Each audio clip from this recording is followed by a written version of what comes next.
Hi, everybody. I'm Miss Kimberly. I am the school outreach librarian over here at the Algonquin Area Public Library down in the Youth Services Department.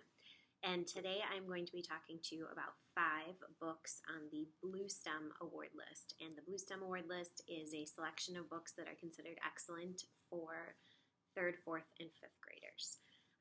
So I'm going to talk about 5 of those books today, and I hope that you'll come in and check some of them out. So the first one is a very funny book. It is called Mac B. Kid Spy, Mac Undercover, and it's by Mac Barnett. And I'm just going to read you the description on the back. It says, "My name is Mac Barnett." That's the man who wrote this book. "I am an author, but before I was an author, I was a kid.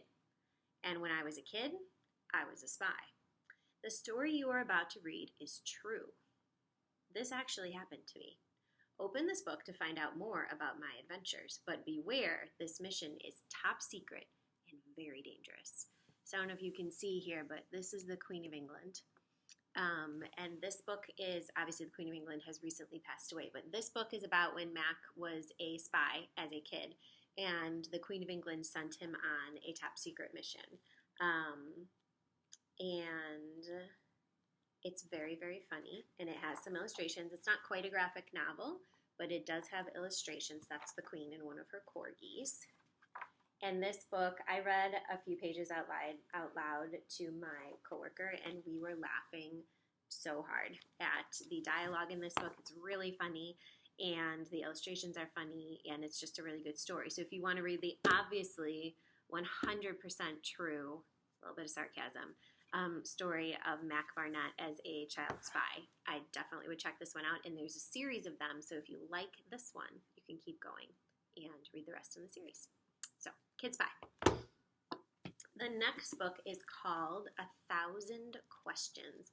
And this one is probably more for 4th or 5th graders. It's actually also on the CAUDL list, and the CAUDL list is for grades 5 through 8. So this is at the upper end of the Bluestem readers.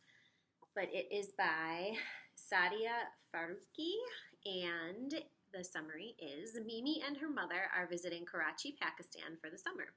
Mimi's mother was born here, but she and her mom now live in Texas. More than anything, Mimi wants to reconnect with her father, whom she hasn't seen in years. Instead, she is forced to reconnect with her grandparents that she's never met. Meanwhile, the wealthy grandparents employ a cook and her daughter, Sakina. Sakina desperately needs to pass the English portion of her exams. An unlikely friendship blooms between Mimi and Sakina as each finds they have something to offer the other. So this is a really sweet story about girls who come from very, very different worlds but still find things in common and find ways to be friends and help each other.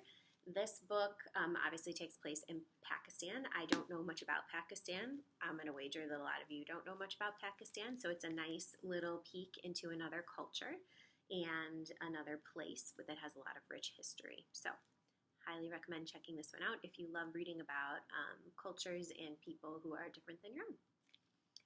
Okay, this next one is really interesting. This is by Jennifer L. Holm. And this book is called The Lion of Mars. And this book is about Belle. And Belle is just like every other 11-year-old kid. He loves cats. He enjoys eating any and all kinds of cake. And he has questions about almost everything. Lots and lots and lots of questions. The only difference is Belle has spent his entire life on Mars. Within the American colony, life seems great for Belle, despite the fact that the adults always seem to be keeping secrets. What kind of secrets do you think they could be keeping on a Martian colony? Like, why are the kids never allowed to leave the settlement? And why does the American settlement no longer communicate with the other countries' settlements? When a mysterious virus breaks out, leaving all of the adults bedridden, Belle's questions may finally be answered as he finds the courage to set out and see all that he has been missing. So this is a really interesting book. If you liked Stuart Gibbs' Space Case books, this is kind of like that, where you get to read about what it would be like to live in space, like on another, I guess the moon isn't a planet, but on another planetary body in this one. And Belle is trying to, solve a mystery. And so there's a science fiction aspect because obviously we're not living on Mars yet, so that's still science fiction. And there's a mystery aspect to it, but it's a really interesting book, and Bella's a really great character, so highly recommend this one by Jennifer Holm. This next one is also science fiction, and this one caught my attention because I think the cover is so nifty. So it's called The Last Human. I don't know if you can see, but there is a robot wearing a Hawaiian shirt on the front, and that caught my attention because who wouldn't want to read a book about a robot that wears Hawaiian shirts? This one is by Lee Bacon, which is also an awesome name for a human to have. And this book is about XR 935. That's XR 935. He has been in operation for 12 years and has always maintained a simple life in a world in which humans have been eliminated. I'm not going to tell you how the humans have been eliminated. You have to read the book to find out. Emma, a rogue human who has been living in an underground bunker with other humans, meets XR 935, and XR's faith in a humanless society is shaken. Emma has a critical mission she needs to complete if she wants to remain alive, and XR would sacrifice all that is familiar to try to help her achieve her goal. Can XR help Emma achieve her goal without the first-hand knowledge necessary to function in the wilderness while still remaining true to robot kind? So this is such an interesting one. I love science fiction books. So there are no illustrations in this one, but there's lots of white space on the pages. So even though the text is small, especially when it's from XR's perspective, there's lots of white space because they think differently because they're a robot.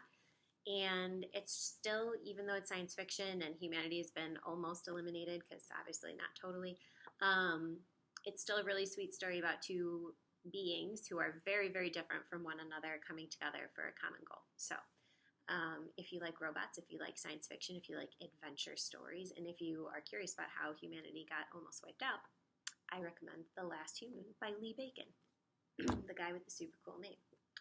And our last book is actually a fantasy book, and this one is called Eva Evergreen, Semi-Magical Witch, and this is by Julie Abe, and this is also the start of a series.